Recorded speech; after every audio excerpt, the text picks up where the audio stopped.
I just want to have a conversation with you, I guess. Let's bring this microphone down a bit more. It's above, it's overhead. Hello, hello, how are you? Okay, get that out of the screen. These videos within the job tips, I was looking off of the screen, forgive me.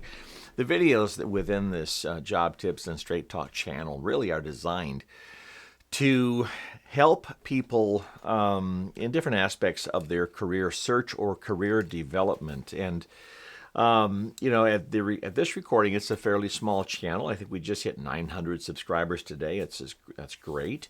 We have a long way to go. So as we look into how to build a career, where the thought process is early on compared to where you end up in life at the end of your career, or what milestones you experience along the way, I really want to encourage you to be focused. And here's why I say this. Focus is important because there's so much noise today. Every time we turn on any kind of social media, oh my, from TikTok, Facebook, Instagram, Snapchat, Twitter or X, what have you, Facebook, you name it, there's so much information and so much advice and so many different directions that you can go. It can really overwhelm you.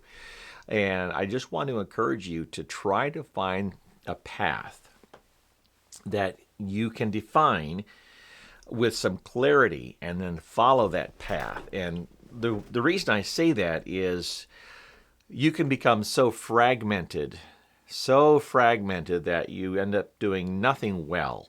You end up doing a lot of things sort of okay, maybe even good, but never doing any one thing really great. So it's really important that you understand that. And by the way, I'm going to go through this entire video without editing any of it. It's just going to be a raw video. But here's why I say this. I go back to the Kentucky Fried Chicken, Colonel Sanders of many, many, many decades ago. And he looked at the various restaurants and fast food establishments that were in existence at that time in that day. And rather than having many, many things on the menu, he said, we're going to do one thing, and that's chicken. But we do chicken right. And I learned about that quote from him and his position, his mindset. And it really impressed me. While you can have so many different things tugging at you, it's much more complex today than it was in his day, just adding a few things to the menu, right? Now you've got everything just coming at you on a regular basis. You almost can't shut it off. And it can really just muddy up the water, if you will. So I'm going to give you just a couple examples where the laser focus will come in really, really handy. And this even actually for your career. And this really even can start when you're in as young as middle school or high school. Now, you may be well beyond that, but just kind of bear with me through this little one-person podcast, if you will. I need a microphone for the podcast. Put this mic in front of me. Okay, we're going to have a podcast today. I wish I could do that. I'm not a podcaster, but I would love to do that. You like that? In shot, out of shot. In shot, out of shot.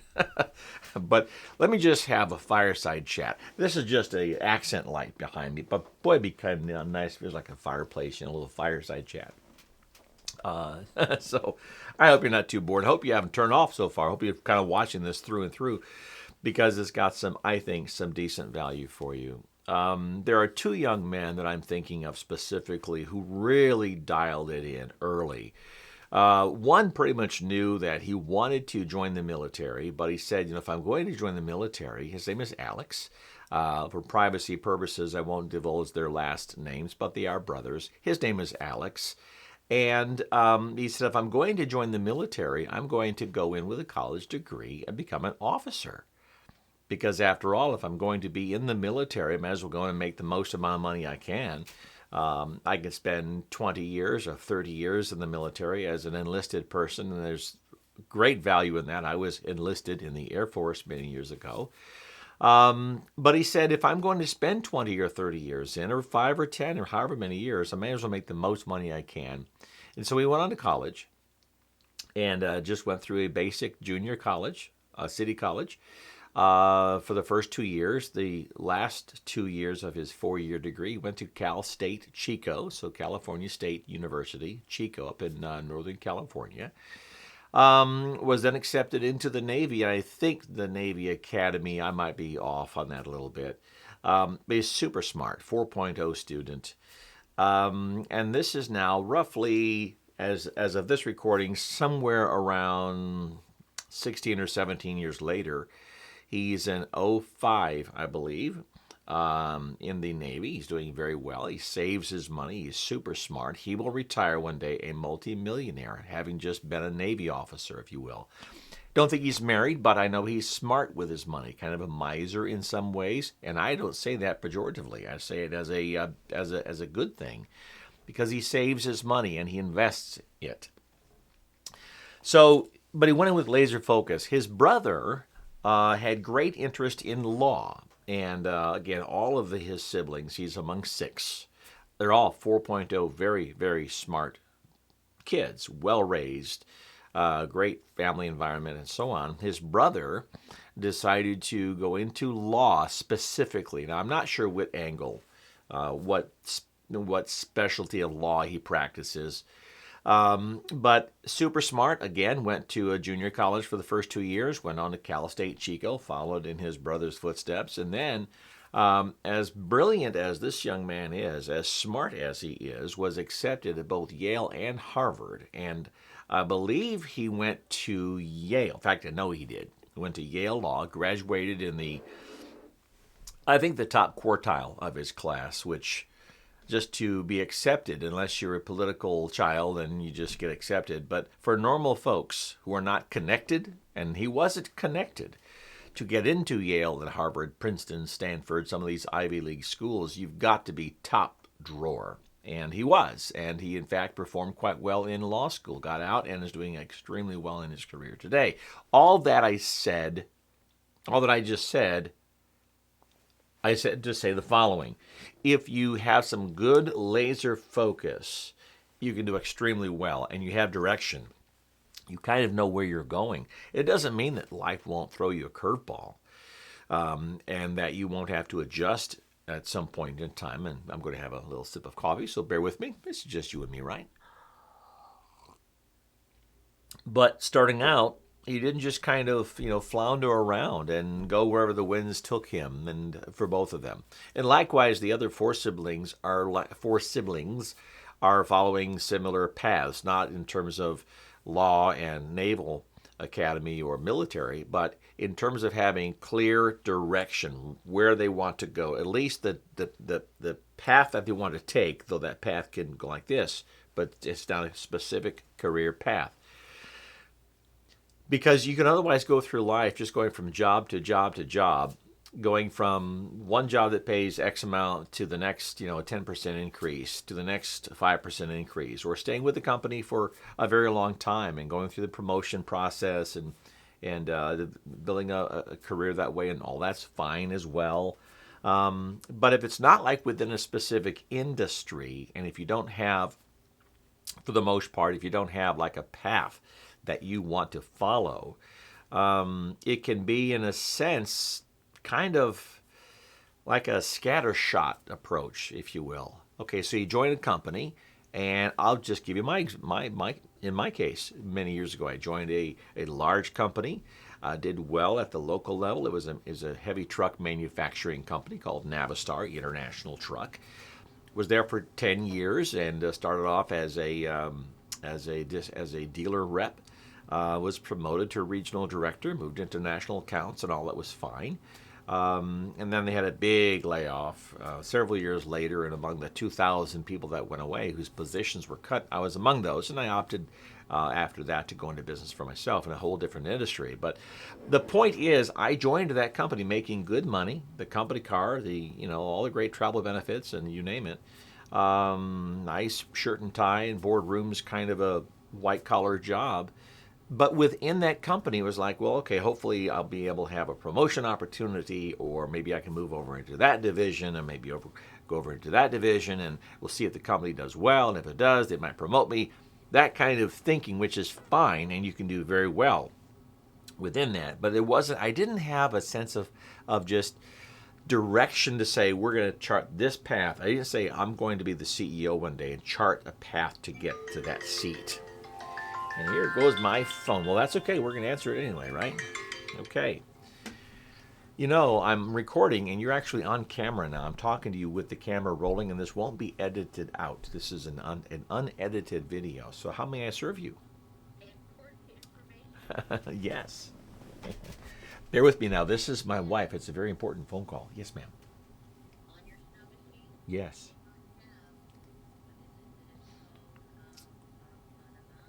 The right kind of coverage. Gotta make it fast because we're still rolling. Seriously. Did you update it? Oh, I didn't have uninsured motorist on my snowmobile coverage. I just told the audience who might see, and I got, and so and I I do, yes. Yes. Yes. Okay. Okay. That's fine. That's fine. That sounds wonderful. Okay, I need to let you go now. Okay, I love you, you video recording interrupter, you. Yes, you are. All right, bye. As I said, I'm not going to edit this. So where was I? Where was I? Oh yes, so I've been going through the career, and life was fine, but I didn't have that clear sense of this is where I want to go, and I'm going to take all the steps I need to take to get there, right? And you don't have to do that to have a flourishing career, but I think it's really comforting if you do. You just kind of know where you're headed. So when you design the path that you want to take, if you look at career and how you want to go in your career, I just think it's a good idea if you identify whether it's a passion that you have or a strong aptitude that you have, whatever it is, develop a plan of action and go down that very specific path. All the steps that you have identified that you need to take to get to where you want to go in your career. Maybe it's a business that you have. Same thing. In business, we say, let's have a business plan.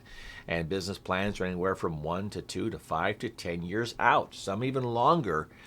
It can be challenging if they're longer than, say, 5 years, because so much can change in the market that you serve, whatever the kind of business is. But a business plan is that.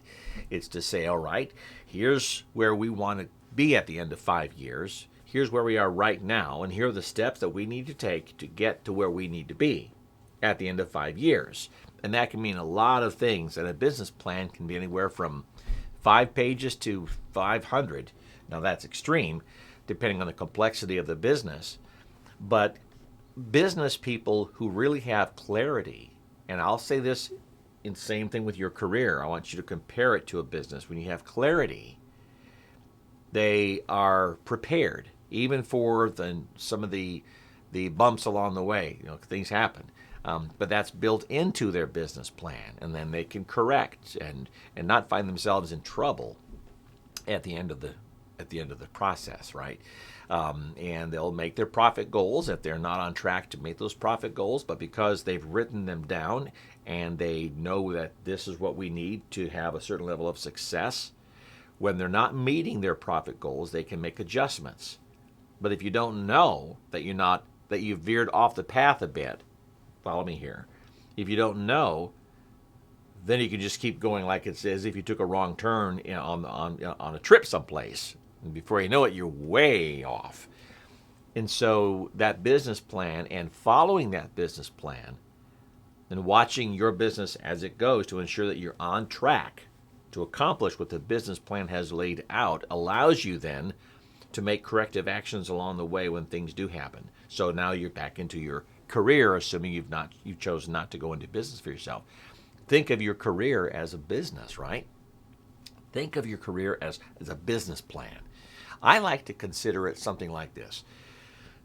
You are, whatever your name is, incorporated. Now, you're not literally incorporated, but if you treat your career as a business, all right, even if you worked for somebody else and you're just the low man or low woman on the totem pole, but you are going to do the very best job you can do with the one customer that you have, that customer being somebody who buys your product or service and pays you for it. Well, your product or service is you, frankly, and the work that you provide for your employer. That's your one customer. So you're providing the very best service and product, that is your output, your work, that you possibly can to ensure that your customer is always happy, right? So consider your job kind of like it's your business and run your job like it's a business. And so in business, we don't just sort of flounder around. I mean, some can and some will still be successful, but the majority of businesses that kind of flop around and just sort of, are taken where the winds take them versus directing where they want to go themselves. Those are the ones that fail most often. And so treat your career like that business. You want to be on track with how you want to go, even if even if you are okay staying in the job that you have, and you're not looking for a promotion necessarily. I'm going to turn this on silent just in case it rings again. You're not looking for a promotion necessarily, or to transfer into another division or what have you. You're content to be in your cubicle as the accountant, or you're content to be the lab technician doing exactly what you do for the next 30 years. That is perfectly okay. Be the very best that they have in that position. It'll do one of a few things. It'll give you great satisfaction knowing that you're performing at your very best. But also, if the company does have a downsizing, a right sizing, a reduction in force, a mass firing, you may still end up on the chopping block. If they're just positions that bean counters at the ivory tower have said this position has to go, it doesn't matter who's in that job, you can still find yourself out of a job, looking for another job or starting a business, what have you. But if, in fact, the layoff is, if that should happen, and it happens a lot, is where your boss is among those, or maybe even two levels above you, is among those who are saying, who do we cut and who do we spare? If they have that discretion, and it's not just a mandatory cut these positions, they may look to save your behind because you have performed extremely well, because you have said, look, this is my business. I want to be the very best in the market, meaning the best in your company or in your division or in your office doing what you do. So look at it that way. You consider yourself sort of self-employed, because you kind of are. I mean, they may write your paycheck. I get that. People say, well, somebody else signs the check that I get, I'm just on their payroll. Well, maybe so. We have a small business as I speak here. But my boss is my customers. Now, I have a lot of them, so I don't just have one boss who can say you're fired because I own the company. But you could lose them one at a time, right? Well, if you work for a company, you do have one customer. It's your boss. So make that customer super happy. Now, if it's a problem situation and you need to move on, that's different. But this is tied to the job that you like or that you love, that you want to do well with for a long time to come. The company's good, people are good, and you're doing the best you can possibly do as part of the career that you've chosen, the path that you've chosen, and that you've run like a business. So let's come back to the concept of having direction, having a sense of clarity, where you want to take your career and following that path. Now, what if you get down the road 10 years and you say, I just don't like this business anymore. I don't like this career path anymore. I don't like this anymore. That's fine. Find something else that you like and have a similar kind of mindset to where, okay, if I know that I'm not liking this anymore and I want to do something different, start planning it while you're still in that position so you can still pay your bills, your mortgage or your rent, utilities, pay for family expenses, and so on.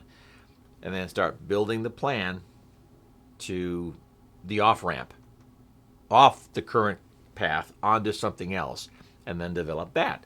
That's another way you can think of having the direction. You're in a job you don't like after a few years or several years, or you're just tired of it. I'm just going to do something different. I'll give you one little example here. When I was in the Air Force years and years ago, I was in medical administration, and one of the doctors, Edward McGovern was his name. He's probably long passed away. At that time, he was already white-haired, probably, I'm going to guess, mid-50s, and I got out of the Air Force 36 or 37 years ago. If he were alive today, he would be in his 90s. He may be, but he had been practicing medicine for quite a long time. He was a full colonel, doctor at the hospital where I worked, and he was just getting tired of medicine. But he had for many years a great interest in law. So while here he was in his, I'm estimating, mid-50s, because I know how long he was in the Air Force and how old you've got to be by the time you get out of medical school to go in. So I'm just rough estimating. But while he was practicing medicine in the military, he was also going to law school at night in preparation for when he retires, now retired, but when he would retire from the Air Force as a doctor, he would be hanging his shingle as an attorney, and his specialty was going to be malpractice. Perfect. A guy who understands the medical field, understands the legal issues as well that are, kind of tied at the hip, if you will, to that field. A bad way of wording that, but you kind of follow my point here. Perfect segue into another career. So if you're thinking, for example, you don't like what you're doing right now, maybe you like the field that you're working in, but maybe you don't like the job that you've got right in the moment. Maybe there is something else that is sort of related to the industry you're in, the kind of work that you do, but from a different angle, kind of like Dr. McGovern. Went from practicing medicine to practicing law. I don't know how well he did. I got out of the Air Force while he was still in. I just got out after 4 years. I never made contact with him afterwards. Whether or not he finished law school and pursued that career post Air Force, I don't know. But that was his plan. We talked in pretty good detail about it in a couple conversations. So that's one way of thinking of it as well. Well, I will keep this going, more of a longer form than I thought we might have, but, follow your dreams, but make sure that those dreams are not just sort of scattershot like stars in the sky. Try to focus in on something that can give you some really good clarity and straightforward direction and a plan and a path, and execute on that path. Execute, I should say, along that path on the plan and make it happen. And try to drown out all the noise that is everywhere around us, because it is everywhere, and it's all these shiny objects out there, and you're doing this, and you're content in doing this, and then you see some social media post about somebody who says, I made $80,000 a month doing this and this and this, and maybe he did, maybe he did not, and those are all over the place, and you're thinking, why am I doing what I'm doing? Because I'm not making nearly as much as that guy is, and he seems to have a much cushier life. Well, you don't know if all that's true that you're seeing. Still, it's out there. And the thoughts of, what if? What if I don't do that? And there's another shiny object. And there's another shiny object. And you become completely scattered. So try to not let that happen. Try to have the discipline, as I just described, to chart your path. Stay on it and succeed. And I am convinced you will have the kind of career that you want to have. Now, I'm not going to edit out the end of this. I'm going to say, please subscribe. Please hit like. If you like the video, great. When you hit like, by the way, it doesn't stroke my ego so much as it helps the YouTube algorithm to say, hey, there are likes on this video. Maybe we should push it out in front of more people. So if you got value, please help me out. I would be most grateful if you would do that. Subscribe to the channel. Hit like. And I'm going to reach ahead, turn off this camera. It's going to be on camera when I do it. I'm going to say, I hope you have the kind of career that you want to have. As I reach ahead, where is it? There it is. And say, take care.